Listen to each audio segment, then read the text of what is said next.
What are you doing? I'll tell you what you're doing. You're listening to the Elder Scrolls Lorecast. Either you are, or I'll be skipping rope with your entrails. Ta-ta. This is the Elder Scrolls Lorecast, your source for lore and so much more. Adventurers, welcome back to the Elder Scrolls Lorecast. You've got me, Tom, and Lotus, as usual, and we are digging deeper into this iceberg. We are down 14 layers of 500 and something different lore topics, and we're starting at the 15th, and we're going to see how much further we get in this episode. And we've got some fun ones to talk about this week, Lotus. I'm excited. Are you? Yeah, some of these seem pretty interesting. Some of them are super short. Other ones are super not short. Super not short. But this is more of an overview of a lot of these. Yeah, we could probably do entire episodes. In fact, we have done entire episodes. I was going to say, some of them we're just going to reference back to the episode where we did go super in depth on it. Right. So here, let's get it going. We're going to kick this off with a fun one. If you've played through Skyrim and you've been to Winterhold and the College of Winterhold, you've probably realized that a lot of people have different explanations for the reason why Winterhold, or the college especially, is still standing, whereas large portions of Winterhold fell into the sea. And this is the 15th entry on this iceberg, the Great Collapse Conspiracies. Basically, Skyrim's residents believe that the College of Winterhold was responsible for the Great Collapse of Winterhold, and the player can also join in on that conversation with some dialogue. And there is a specific text that I want to talk about that has basically an explanation of what's going on from the perspective of the college to the Jarl in order to try to, I guess, not take responsibility for this. Smooths things over. Yeah, maybe that's the best way to say it. So like we normally do. It's not our fault. It's not our fault. We're just the mages, and we're victims of this too. But here, I'm going to read through it. Lotus, you're going to chime in. We're going to do like we normally do. But this is called the... what is the name of this one? On the Great Collapse. I had to scroll up. I had scrolled too far down. By Archmage Deneth, to the esteemed Jarl Valdemar of Winterhold, who was the Jarl during the Great Collapse. First, please allow me to offer my most sincere condolences. I understand that you, like many others, have lost family, and you have my deepest sympathies. So pretty solid start there. Hey, we're all going through this tragedy, right? Yeah. Oh, this is bad. Yeah. I feel for you. I feel for you. Everybody's lost some things. I know you've lost some things. Sorry about that. Goes on. I also understand that some of your council have placed the blame for this horrible disaster on my colleagues at the college. While I can certainly appreciate the shock at the scope of recent events and the desire to comprehend what has happened, I must strongly urge you to consider the full situation. This feels like it was written by a college professor, right? The way it's without a doubt, or a PR team. Or yeah, the way it's kind of framed. You know as well as any the college's history and reputation in Winterhold. It has long been a source of pride for your city, a unique fixture in Skyrim. Some of the greatest wizards have studied here, and the college has always promoted positive relations with the other provinces of Tamriel. This feels like, now it's starting to feel like a marketing thing. Yeah, that's what I was going to say. That's why this feels a little PR-ish. Yeah. Like he's trying to like... use the angle here to be like, hey, before we all jump to conclusions, remember, like, we're cool, right? Even if you think it is our fault, you like owe us, because look at all the stuff we do for you. Right. Like we've been good. We've been good for a long time. Why you got to throw us under the bus? Right. But it goes on. It is well known that those relations have been, shall we say, strained over the last few decades. After the Oblivion Crisis, it was only natural that the people of Tamriel showed a distrust of mages, even though the vast majority of us actively worked to counter the actions of the Mythic Dawn cult.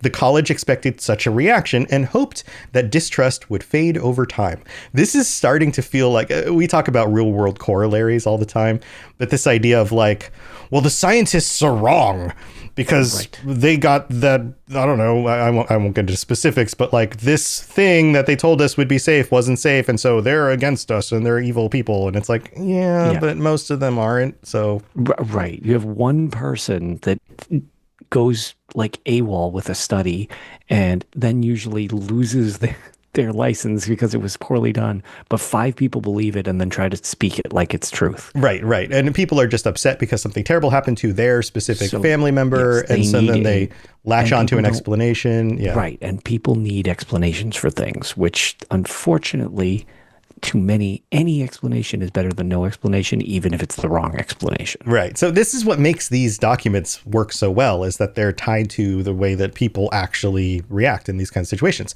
But it goes on. And then the Red Year. No one foresaw the explosion of Red Mountain or the devastating effect it would have on the Dunmer culture. Your predecessor was kind enough to welcome many of the refugees, particularly those who could contribute to the college's studies. We were quite grateful, which makes sense because Winterhold is on that side of Skyrim, and it makes sense being against the coastline where some of the Dunmer refugees would end up, that they would go there. Also, the Dunmer were known for being very powerful, learned mages, so they would naturally find a place at the college when they were displaced from their home. Right. So all adds up. It all adds up, right? Like, okay, but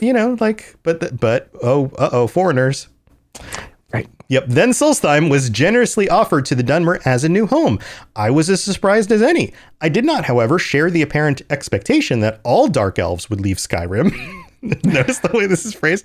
It did not go. Here's your island. Get out. Right. It did not go unnoticed that many in Winterhold were unhappy at how many mages chose to stay at the college rather than relocate. This was not specifically picked because it feels timely. It's just the 15th entry on the Iceberg, but we're going to keep going.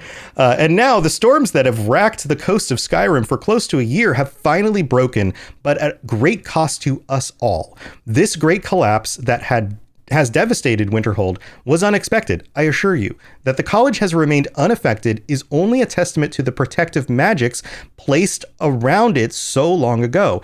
It in no way implies that we're somehow prepared specifically for this event, and is certainly no indication that the college was somehow responsible. But you can totally see why people might think that, right? Yeah, without a doubt. If anything, it made the college better.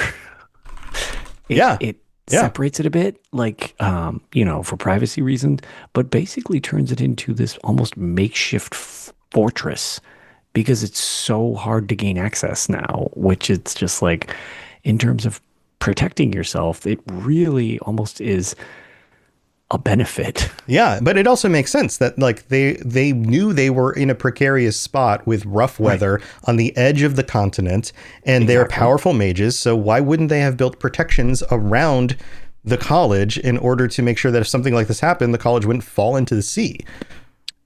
Correct. That only takes a little bit of just common sense and foresight, Yeah. But here's how it ends. I certainly would never hold you accountable for the gossip spread amongst the people of Winterhold. That feels backhanded. I would urge you, though. Such a backhanded compliment. I'm sorry. Go ahead. Specifically was such a backhanded, oh, well, you're clearly not this ignorant, as if your choice is to disagree with me, basically saying you're ignorant, or agree with me so that you prove that you're not. Right. I would urge you, though, to not allow that gossip to take root and become a commonly held belief. I do not wish to see our relationship crumble like Winterhold has, as I assure you the college will remain here a very, very long time. Your persistent advocate, Archmage Deneth. Now, and then just a very subtle threat at the end. Yes, but here's what I think is really interesting about this. The college will remain here a very, very long time. That could be a flex of we are powerful mages, and even if you wanted to get rid of us, you can't. That's the initial one, right? That's kind of the first read of that. The second read of this is they're a pair of powerful mages who may be in some sort of association with the Sigic Order and understand some things about the way the future might play out. Yeah. So it's maybe be on the right side of this. Right. Meaning that I can't reveal to you how I know, but I know that we're going to stay here and we're going to be here in the future. We'll be just fine. That's a lot of speculation. Also be just fine. Right. That's a lot of speculation on my side about we don't know specifically about the Sigics, but in the quest line, the Sigic Order does end up becoming involved.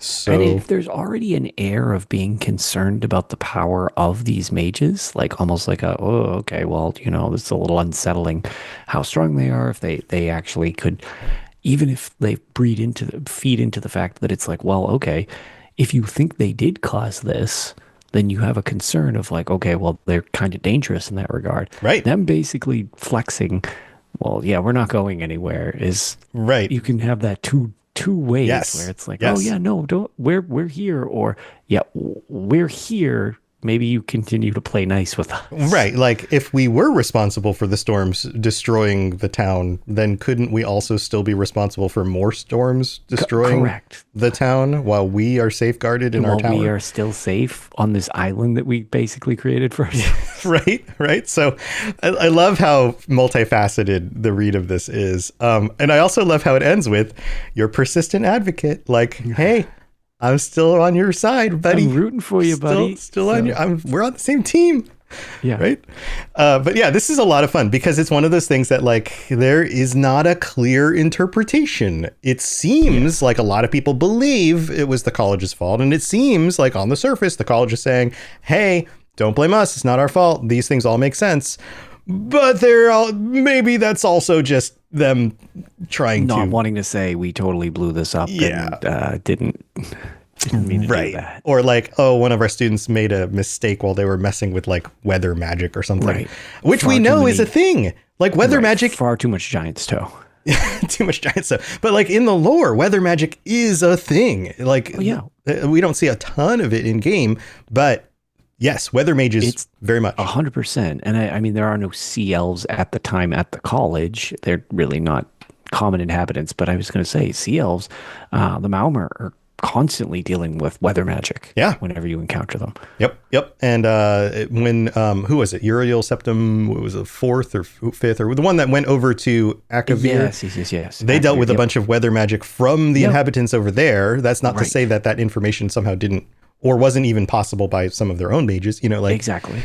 So there's some fun stuff going on there. So that one's a lot of fun. Let's move on to number 16. This one also one of my favorites. I'm excited to get to this one as well. It is simply titled Cannons. Okay, so though firearms are presumed to not exist within the Elder Scrolls universe, there are numerous references to and depictions of cannons and other sources forms of gunpowder throughout the series. And so this is one of those ones that on the surface, most of us think, wait, gunpowder? Like there's not guns. They don't. Yeah, you're not getting in shootouts. Right. There's no cannons. Like what most of the games that we've played, like I loaded up Skyrim today. I've been messing with some mods. I didn't come across any cannons. Like, what are you talking about? Well, guess what? We have an entire list of all the times that gunpowder, explosives, any of that kind of stuff shows up in Elder Scrolls. So let's go back to Daggerfall, Elder Scrolls 2. The book Jokes, written by Butha Sunhouse, contains the following line. Why was the Sentinel army so useless during the World War of Bettany? The cannons were too heavy, so all 3 garbage scows sunk, implying that there were ships with cannons or cannons on shore that were shooting at ships. What do you think about this one? Which is interesting because you do, at least in the Elder Scrolls Online, have a bunch of naval-based battles, and it's always ballistas, boarding the other side, spells, bows, martial weapons, no cannons, nary a cannon to be seen. No cannons, but yet blunderbusses, which were great for clearing the deck. None of that. Yeah, none of that. I'm moving my screens around. So that's just Daggerfall. Let's move on to Elder Scrolls Adventures Redguard, your favorite game, Lotus. Yes, favorite in the series. The first one that Todd took point on, by the way. So that's always fun. It definitely doesn't give me a twitch. Cyrus can find barrels with visible wicks in the goblin caves beneath Stras Mackay. Lighting them with a torch creates a delayed explosion. That seems to imply gunpowder. Also, in a cutscene of the quest Attack on the Palace, the sounds of explosions can be heard between dialogue with Amiel, maybe? Richton. I forget if they say, I probably say his name. I don't know. It's been years since I've suffered through Redguard. Yeah. So this other guy and this other guy, Dram, during the events of the Second Battle of Hunding Bay, Richton exclaims, "It's the Restless League. They're blowing up our ships." Not sinking our ships, blowing them up. Again, implying explosives of some sort. So that's Redguard. But Redguard is kind of piratey, right? There's a lot of ships. And Redguard is very, very piratey. Yeah. Cyrus is essentially just a really cool pirate. Yeah, so it kind of makes sense that maybe they would have expanded the lore in that direction a little bit way back in time before they kind of established the series in other more significant ways. So let's move on to the Elder Scrolls 3, where the series really started to establish its lore and solidify a lot of these things. During the events of the quest, A Show of Power and the Blade of Nerevar, the Nerevarine will acquire an item called the Dwemer Satchel Pack, which creates an explosion used to create debris while exploring the Dwemer ruins of Bam's Amschend. Dwemer words are always weird here. But okay, so this one seems to imply that maybe the Dwemer had explosives, which I feel could be reasonable. That totally tracks, because the Dwemer have all sorts of weird stuff. Yeah, they've got crazy technology, a lot of steam-powered stuff, machinations, these combinations of like mechanical parts, but also magic all fused together. I would imagine that if you had the magic to do something with some other mechanical parts, that you could create some sort of explosive, even if it wasn't gunpowder in the traditional sense. There's another one, though. Within the forgotten sewers of Old Mournhold can be found strange devices that are effectively dwarven proximity mines. More explosives. Yep. So more Dwemer stuff. So now we've moved from pirates, Redguard pirates, to Dwemer with explosives. Okay. That was Elder Scrolls 3. Nothing for Elder Scrolls 4. But if we move on to Elder Scrolls 5, the Dawnguard expansion, in ancient technology, the Dragonborn can acquire schematics for creating explosive crossbow bolts. This feels a little bit more like some of these also felt kind of like, oh, I can kind of justify that in some way. But this one's like, you can just make explosive crossbow bolts. And just people choose not to do it very frequently. Yeah. It's like, it's not one of the most popular things. I mean, it's an expansion thing that you can do, but like, it is possible. Are those magical bolts, or is there are gunpowder? They magic, or are they just like, because you'd think if they're schematics, they're probably not magic. It sounds more physical. Mechanical. Yeah. Right. Yeah. So maybe the crossbow bolts. But let's move on to Elder Scrolls Online. We have a few different entries here. In Broken Bonds and the Serpent's Beacon, the Vestige is tasked with creating a fire bomb using fire salts and kindle pitch. I remember this, and I didn't think anything weird about it. I was just like, well, maybe they, just realized that if you combine those things, they're explosive, but that effectively does what gunpowder does. Right. And I kind of like how that one's got a little bit of an explanation to gunpowder, like, oh, kindle pitch. And then like, again, you've got the Atronach fire salts. It's like, that's right. You know that fire salts work like fire, because there's the quest in Riften where you collect the fire salts to heat the guy's furnace. Like, they work like fire. So if you find something flammable or explosive, it's kind of neat that it's just like, other than just straight up fire, well, here's an element that you can use. Like, you sprinkle this on this fire and it blows up. Like, right. Yeah. Like pitch, right? Like oils and pitch and tar and those kinds of things are all flammable. So it kind of makes sense. You put something flammable with something that makes fire together, and either more fire or an explosion happens of some sort. More fire or boom, boom. Right. Now, this feels a little bit less controllable. Like, you wouldn't be able to put it in, say, a gun or a cannon. It feels probably more volatile than that. But true. Or you could, like, depending upon those schematics, because I'm curious how in depth they are, because I do not remember those schematics off the top of my head. But if you had like half of a vial on the tip of the arrow, half of it is like fire salts and the other half is pitch. So then when the impact hits and they combine, it can blow up. Right, like, right. Type of thing. The so you could almost thing. make a mechanical contraption that, as a result, becomes almost like a bullet. Yeah. Well, in ESO, that's the crossbow bolt. In ESO, where it specifically mentions fire salts and pitch, you're creating a firebomb, which is kind of a similar kind of thing. Which is similar premise, right? Because do you light a wick, and then because the fire salts are there, it catches better, or or is it a combination? Is this kind of like, basically what you're describing is like a nuclear bomb, where you have an explosion that pushes the material together and makes it blow up even bigger? Like, is there something like that going on? Yep. I don't know. But we also have this one. In Disorganized Crime, Red Rook bandits set explosive traps. So maybe they know about the fire salt kindle pitch combination. Don't know about that. In the book, Auradon Explored 7, recounting the sack of Skywatch, Fenlil the Wayfarer writes, the city finally fell when a slowed warcaster filled his voluminous gullet, wonderful words, with volatile alchemical reagents and threw himself at the base of the cliffs. The resulting explosion toppled much of the extended rock face and plunged the ruins into the sea. Now, is this just weird slowed stuff? Weird slowed magic? Or this one sounds like weird slowed stuff. Yeah. But yeah, I mean, probably. But you could, you could turn yourself into a bomb, I suppose. Like, yeah, volatile alchemical reagents. Like which reagents? Which ones? How did that work? Right. Why did they go off in his stomach? I don't know. But it sounds like that. What this is telling us so far is that there has definitely been some work towards explosives if they don't actually have functioning gunpowder or black powder of some sort. And this is sort of a thing where we had discussed this a little before the show about, again, because there's so many layers to this iceberg. I don't want to get ahead of ourselves. But one of the things is, especially when it relates to the Dwemer, you get a little more technologically advanced than they typically play with in the series, where it tends to be low or high fantasy, depending upon the area you're in and time period you're in and stuff like that. But again, much more like medieval area.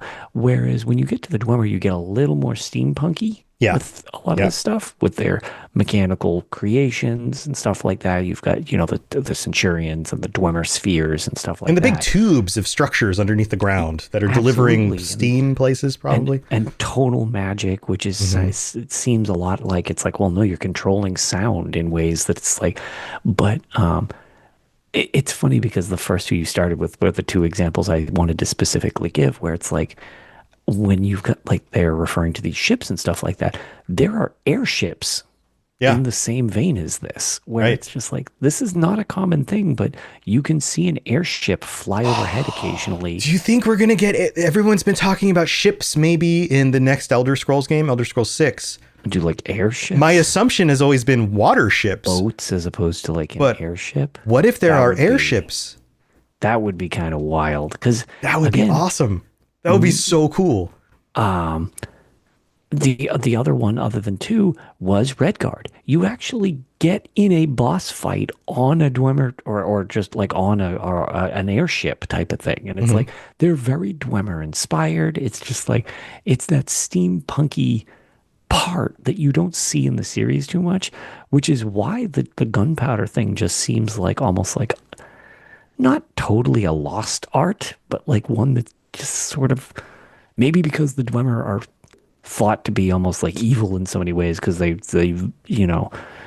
sort of denounced faith and were all about logic and reasoning at the extent of any type of humanity type of deal. Right. Maybe and they did their atrocious things, absolutely. 100%. Yeah. But like, I wonder if, does the idea of gunpowder or Dwemer-based things like that come with a stigma where it's like, well, okay, maybe we want to go that far when it comes to it, so that's why it's not a common practice or use in the series. I mean, it could be beyond just a Dwemer thing. It could be something that, say, the Redguards have some history of knowledge from Yakuta about, or something like that. And because Tamriel is so dangerous and unstable and constantly being attacked by Daedra, every age of the world. Literally everything just blowing up all the time. Things get blown up, like Tiber Septim takes a Numidium and just tramples over everybody, this kind of stuff happens a lot. So it would make sense that there might be just whole swaths of technology and knowledge that are just lost to time on occasion.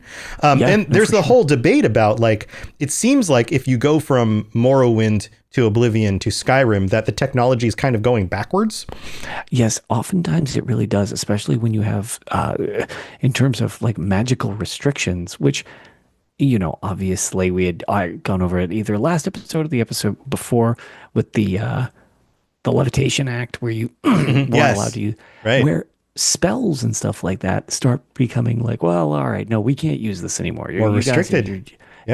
Exactly. So like, in a lot of ways, yes, they're almost going backwards in many ways. Yep. Well, we still have a few other examples, because those are the mainline games in like ways that it comes up in those. But we also have the Elder Scrolls Legends, which has card art for the Iliac Sorcerer, which clearly depicts a ship with cannons on board. I'm using this picture in the thumbnail for the YouTube version of this episode because I always support any version of Elder Scrolls Legends art. Yeah, the art is great, and on top of it, there's a cannon on the bottom of the image. You're on a boat with the cannon, and you can't. And that artwork was all done by actual human beings, so you can't blame it on something like, well, someone AI generated and put it on the internet or something. It's like, no. I don't know if he specifically did that one, but I was going to say, whenever you see my Twitch or whatever, it was done by one of the artists who did some of the Elder Scrolls Legends artwork, and I can confirm I've talked to him. He is a human.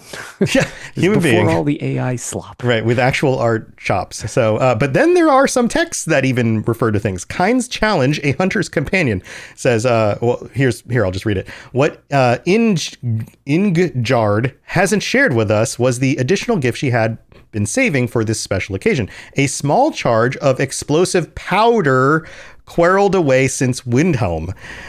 Lord Vivek's sword meeting with Cyrus the Restless. The locals have never seen fireworks, and we stole plenty from Ko. Or Tiber Septim's sword meeting with Cyrus the Restless. I never thought I would live to see a chapter mark priming the cannon. Our sunbeam is already up. Also, more canon references in that same conversation. So these things do show up in conversations throughout the series as well, or in a book. So yeah, I mean, heck, if you go back and play Redguard, you actually can like see the picture of like the barrel with the wick, and then you have to put a torch on it, you know, like, yep. Or satchel packs in Tribunal. Like you can see them wrapped up. Now you can't actually see the material inside of it, but kind of feels like it's absolutely on board for being some sort of physical explosive device that was made. So, yeah. It just seems like a form of something that is not commonly used type of deal. Right. So More so than it does not exist. I wonder if we're going to get Elder Scrolls 6 with actual explosives, gunpowder, and expansion of weapons. Maybe we move forward in time and technology has advanced a bit, and then we get kind of a whole different take on that kind of thing. And a PvP shooter mode? No, I'm just kidding. PvP shooter mode? Yeah. I don't know about that one. But it would be cool, instead of like crossbows, to have like pistols and to have like the technology where, like, I don't know, it can dent the armor or something. That would be cool. Right. Yeah. Like, would that be weird? Like, I don't know. Like, because it almost feels like that's too far in the setting to me. As long as it's not overpowered. It's not like they're pulling out M16s or something, you know? Well, yeah. No, I would assume it would be flintlock style or stuff like that. But yeah, like single fire, high damage, bad, right. Like low range, that kind of thing. Yeah, would we want to get into that, not time period, but time period of weaponry? Because it obviously doesn't relate one-to-one to the series. This is just made up. But, well, here's another take on this. There is speculation that they will take some of the building technology that they've used for the other games, Fallout, Starfield, and those kinds of things, to not just do shipbuilding, but maybe building your own castle. Because that would make sense. Almost certainly. You can see from one Bethesda game to the other. Right. When something is implemented, it's usually their idea, and each game it gets perfected more to the next one. Right. And so instead of having a real big thing for a lot of people. I love it. I think it's super fun. Right. So this is where I'm going with this. So instead of having just like your own little home, like you can have in Skyrim, or building a settlement like you can in Fallout or whatever, what if there's actual events that happen in the game where you build a castle and the castle gets sieged? Okay. And part of the sieging of the castle is having to defend it against units at a distance. That would mean things like catapults or trebuchets, but it also could mean early versions of cannons. Okay. Yeah. I see where you're going. So I don't know. Like, there's some potential there. I'm sure that would be highly debated, but in my mind, if there's a good lore explanation, and they've already been hinting at it in the lore with explosives and gunpowder already, then that already works. And if it's fun, I'm up for changes, you know? Yeah, I don't know. I'm trying to think of how I would feel with the option for guns in the series. It seems, I don't know. It seems like, would that push the timeline feel too far forward, or would it still be okay? Because every game has kind of a slightly different feel, you know? Well, and like we literally just discussed, it's always sort of there, just never at the forefront. Right. So or to just have it, yeah, again, like maybe not the main part of the game, maybe not the main factions, but like sub factions that are developing, new technology and are just starting to roll out. So not everybody has like it. hyper rare end game things where there's like a couple you could get or something like that. Because sometimes you can get like, what is it? The Blood Skull sword. It's like, okay, well, there's one of those. Right. Like, right. Later in the game, do you find like one pistol? And it's like, okay, one inventor. Hours. Right. You come across some other Dwemer who just never disappeared for some reason. And they're running a workshop and it's been like hundreds of years. And they're like, here, try this device I made. And you're like, what is it? Exactly. And they're like, point it over there and pull the trigger. And you're like, holy crap. Other than just like this group of bandits all had flintlock pistols. Yeah. Yeah. All right, let's move on. Number 17, the Chimer. Some of these we've absolutely covered in the past, so we're not going to spend a lot of time on them.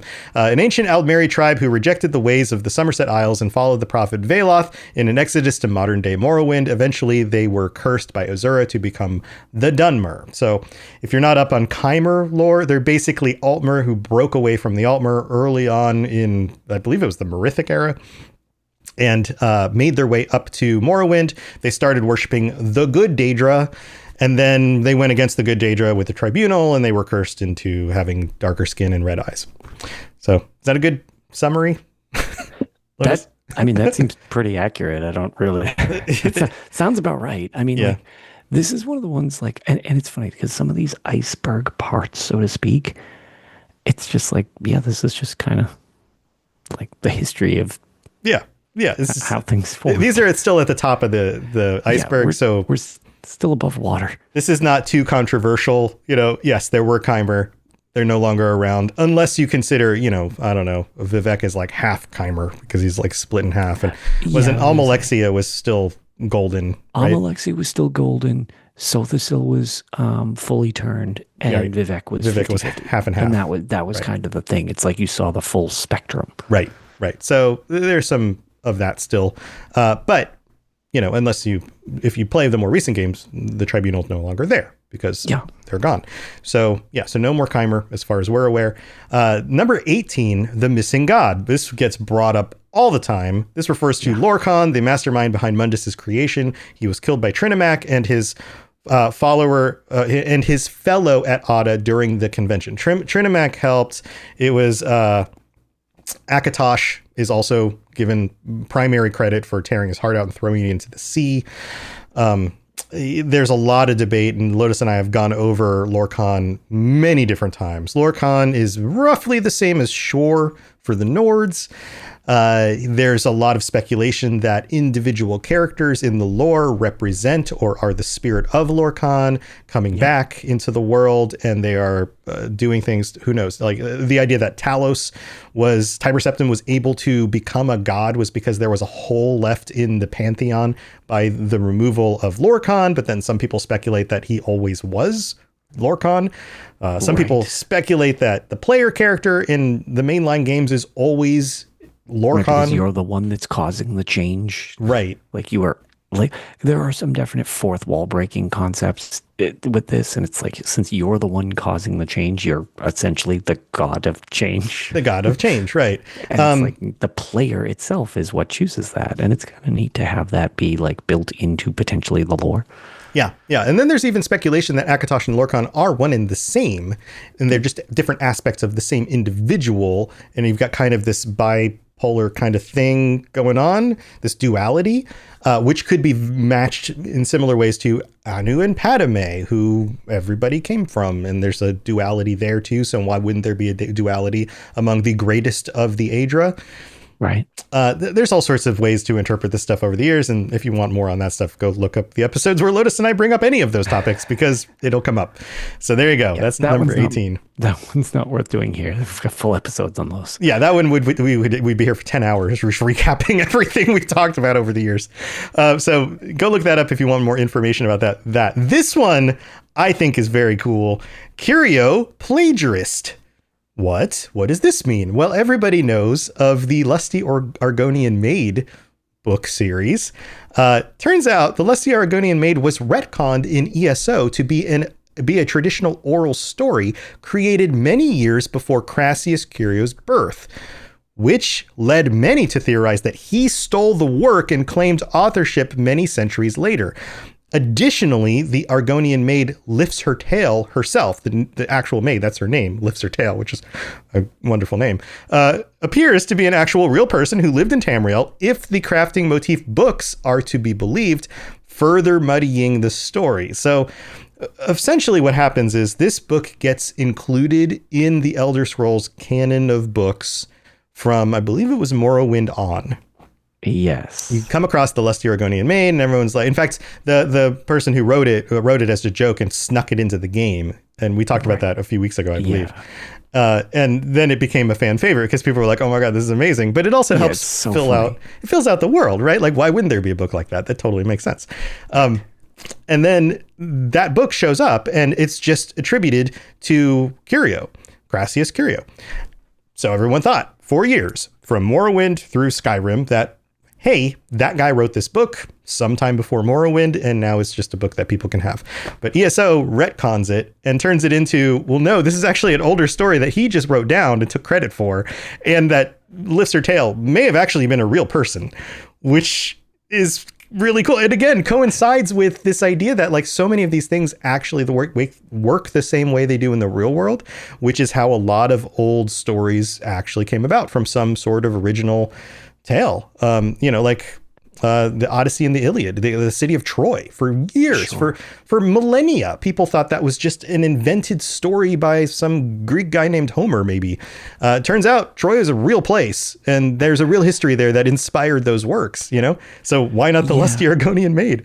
So this one I find kind of interesting because I love exactly what you said. It is kind of funny that they essentially retconned it in to make it feel like that is what happens a lot. So that's kind of cool that they did that. This is one of the ones where just cynically, as somebody who's played the Elder Scrolls Online and tested it out in beta and didn't really get involved with it until like into year one, it definitely, with the way Elder Scrolls Online originally started, it was, how can we not break lore too much and also provide a decent amount of fan service? Because the game was clumsy at the start and became popular. Oh, yeah. It had a lot of hype going into it, but it was not landing on a lot of cylinders to start with. It notoriously had a terrible launch. And it still felt too early. Like, that was it. Yes. They had spent years working before launch, but it was such a massive undertaking that it just didn't feel fully cooked. But this one feels one that was put in as fan service. And as a result, it was like, how can we explain why this funny book that people will recognize is in the game? Mm-hmm. More so than an intentional, let's muddy the waters. It felt more like they put it in the game and then came up with a reason that it was in the game. Right. If that makes sense. Yeah. It feels retconned in a way. Barky says, wait, an oral raunchy smut story? Yes, Barky. But then here's an interesting point. And I have a counter to this too, because I think I can justify this. Not sure that is how oral traditions work, though. Can you imagine an elder gathering the village around the fire to tell the story of how a maid seduced her master? Well, but that probably didn't happen. But I bet you could imagine a bunch of bros hanging out fishing, telling stories. And that still counts as oral tradition. So right. Lifts her tail can need quite a loaf of bread, according to that story. Yep. Or like guys going down to the pub, just being like, hey, man, I heard this guy came in the other day, told me this story. Ha, ha, ha. Like, that's how the stories get passed down. It doesn't have to be in a family setting at a campfire. So there you go. That one's a lot of fun. I really like that one as well. All right, ready to move on to the next one? I think we got time for one more. Yeah, we should. We can definitely do one more. So this one, again, one that we've covered. There was absolutely an episode about it. The Dragon Cult. And if you've played Skyrim and you've gone through the burrows and all of that stuff, you've probably learned some things about the Dragon Cult. The cult of ancient Nords who worship dragons and acted as intermediaries between them and men. They can be seen in Skyrim, ESO, and Legends as Draugr, dragon priests, and ghosts. So they show up in all of those. Anything else you would want to add about that one, Lotus? Not really. I mean, this one is just kind of like, all right, this is just This is the dragon cult. This was one that it's not really a lot of debate. It's just a thing that's around. Yeah. Earlier on in the history of the world, the dragons were just part of the world, especially in the north, especially in Atmora, which is the continent the Nords came from. Right. And they brought with the worship of them with them. But then things kind of turned dark once they got to Tamriel and Skyrim. Yeah, and I mean, like, there was always like a history of dragons in the series, but like until Skyrim, I guess it was, you didn't have much interaction with dragons very frequently. So I guess it could be maybe a little more nebulous prior to that, but Skyrim really kind of just solidifies the dragon cult is a thing. Right. I would imagine, I remember playing Elder Scrolls before Skyrim, and it being a fantasy setting without dragons never really hit me as being too weird. But I would imagine a lot of people probably thought that for a very long time. They're like, why are there more dragons? Seemed totally normal. And then we just kind of get the weird finale at the end of Oblivion, which was like, whoa, okay, what's going on here? Right. Yes. But and you do see a form of a dragon, but it's not a traditional dragon. Blood, it's just like never seemed weird to me in Morrowind. I was always just like, yep, cool. This place is weird as hell. Yeah. Right. Yeah. You get Guar and Silt Striders and all sorts of weird things, but still no dragons. Yeah, but I'm stumbling over my words. It is interesting to think that we went so long before actually seeing dragons in the series to then finally have them and have this explanation of the dragon cult and all of that. It makes me wonder, like what other things get expanded on in the future?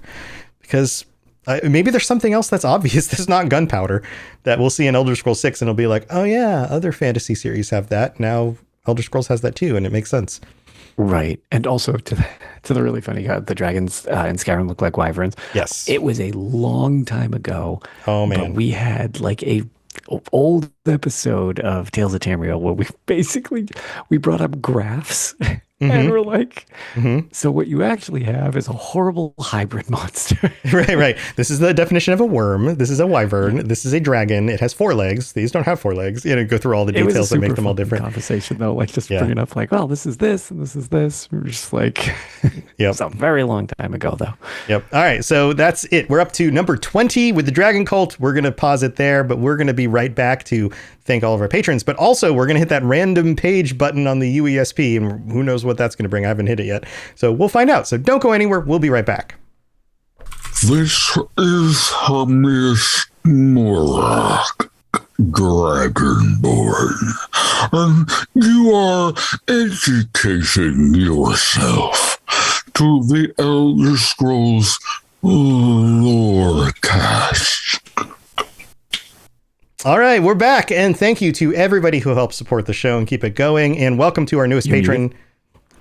I'm muted. Now I'm unmuted. Yay. Welcome back. Thank you to everybody who supports the show and shows up and chat and comments and joins us on the Discord and all of that stuff. And welcome to our newest patron, Curtis R. You can join us on patreon.com/Elder Scrolls Lorecast if you'd like to get all sorts of fun stuff like stickers and t-shirts, ad-free episodes. You can even join us for our patron chats every month. And you can get shout outs when you sign up. Or if you are one of our Daedric Princes, you'll get shout outs every week like Kira C, Blinding Vision, Hirsine, Peter R, Austin B, and Mintaka. Thank you so much for your support as well. And to all 124 of our current paying patrons, thank you so much. And thanks to all the people who sign up for free just to stay plugged in. And maybe, just get a giveaway or two every so often when we drop one in there.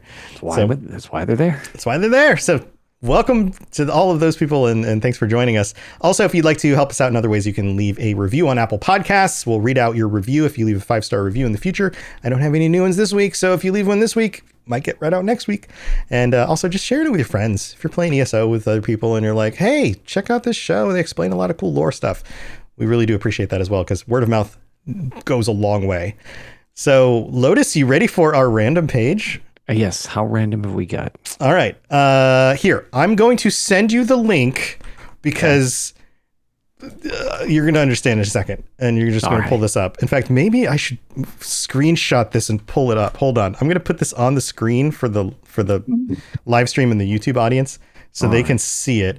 This is from a mod.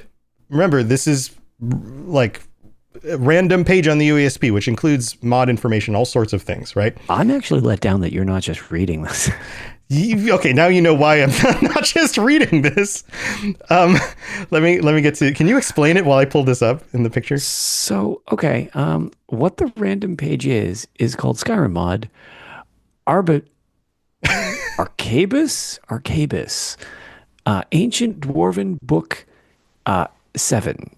And this is the page. This is what it looks like. yeah, so for anybody not watching the video, because I know the majority of you like to listen, trust me, I get it. I'm right there with it with my podcast, but it's it's an ancient Dwemer book written in Dwemer script. Book in Dwemer.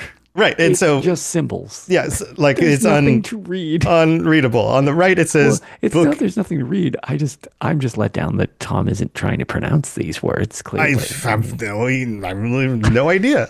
Book information: Ancient Dwarven Book number 7, Arquebus. It's got some other information, like at the location you can find it from this mod. It's a creation called Arquebus. That's the mod. Found in the following locations. Good luck for me on this one. Thuncharnthum's library.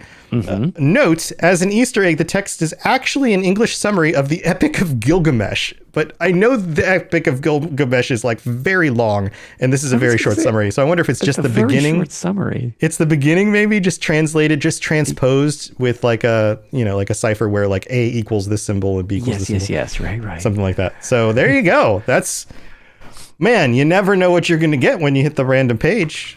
It's always weird. I think that definitely has the award for the most random of the pages. Yeah, we're getting there. Some of these get super weird. So there you go.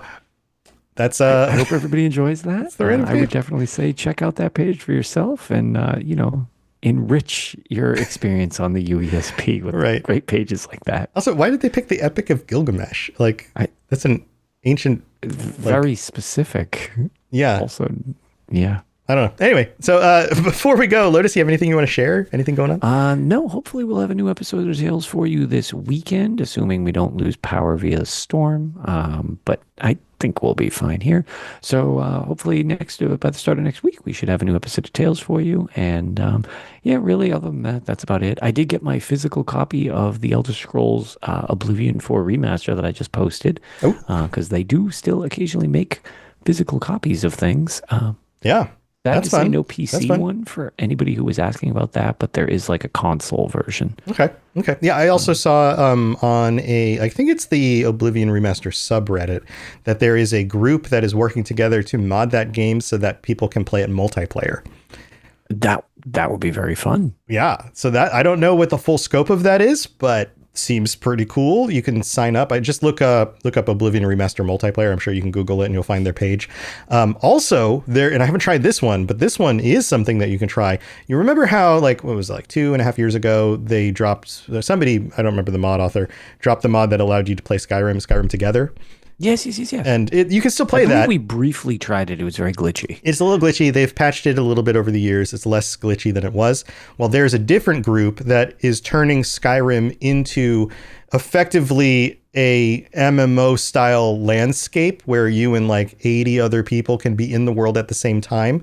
But they're removing all of the in-world NPCs from like the cities and towns and villages and stuff, because the idea is that the players would inhabit the world as those people. So you can role play being just somebody in Tamriel somewhere. But a lot of the dungeons and things can still be explored and adventured in. So like you could be a blacksmith in Whiterun if you wanted, and then just like make things for people, I guess. So my dream of becoming Nazim and insulting people for yes, yeah, you could design. You could finally arrive, and I'm 100% sure that you could make Nazim in the character creator, because you just choose the right haircut, the right, just kind of make the face similar or whatever. Yes. Put on some fancy robes and just strut around all day, just like asking people if they've been to the douchebag. Yeah, the Cloud District. Yeah. So yeah, you could do that if you wanted. I haven't tried it out yet, but it seems like it's a thing. So I'm sure you can look that up as well. But yeah, all sorts of weird stuff going on with weird mods and things. So that's cool. Go check that out. Also, I do a bunch of other shows as well. The Fallout Lorecast, the Elder Scrolls Lorecast, which I'm doing. These just run off my tongue. The Lord of the Rings Lorecast and Retro Recall. And we actually just talked about Doom this last week. It just came out. So if you want to hear OG Doom, I haven't seen the newest one. So. Yeah, OG Doom, going back to the mid 90s and playing Doom again for the first time in a long time. See how it holds up. That game is unbelievably still playable. It is great. It is a classic for a reason. Yeah. I think it was last year, they did the Doom 1 and 2 like remaster or whatever compilation. It was Night Dive Studios, and they put in the new expansions that they finished and stuff like that. Oh, right. Yeah. Yeah. I will say Doom 1 and 2 are awesome. The expansion levels, it's something I have. I am a huge boomer shooter nerd. With that stuff, I love that style of gameplay. However, the expansions to a lot of those old games, man, you can tell it is not the same group who makes the base games, because just the level layout, I'm like, you don't realize how well crafted they are when playing through them until you play through somebody who is not as skilled. Yeah, so we also covered Duke Nukem 3D. Like a month and a half before we did this one, and that's what that feels like to me. It feels like, the people who made Doom knew what they were doing. The people who made Duke Nukem had a lot of, funny things they wanted to put in a game, but they were not as adept at making level design and things design, yeah. I mean, I love Duke Nukem 3D, but I can totally see that theirs are a little more set piecey than easy flow, whereas the Doom levels definitely had their set pieces, but it just had a different flow to it. I've been replaying through the original Quake again, and that's another one. I love the way Quake feels. Yes. But each of the expansions to Quake, I'm like, whew, this was not the same quality of level design. I haven't gone back and played a lot of that yet, but it should be on the list. Fun. I was going to say, I mean, they're still good. I couldn't do better. Like, oh yeah, sure. Oh yeah. But it's just, you can tell the difference in experience or just skill or whatever it is, where it's just like, oh, okay, they definitely have different feels. Yes, absolutely. So that's fun. Retro Recall on whatever platform you're listening to this on, you can get that. And that's going to be it for this week. We'll be back next week with more of the Iceberg. It's getting deeper. We're covering, some of these are just kind of surface, they're not all that deep. Say, we're starting to get below the water level at least. Yeah, they're coming. Every so often we get something we're like, ooh, that's an interesting one. It's gonna get dense, and there's a whole bunch to get to. But thank you for being here. Thank you for your support, chat. Good to see all of you, and stay safe out there. We'll see you next time. Have a great one. Thanks for tuning in to the Elder Scrolls Lorecast. Check out robotsradio.net for more podcasts just like this, and join us on the Robots Radio Discord. Be part of a community of over 5,000 people who are excited about video games and so much more. Robots Radio. Games, lore, stories, community. Just press play.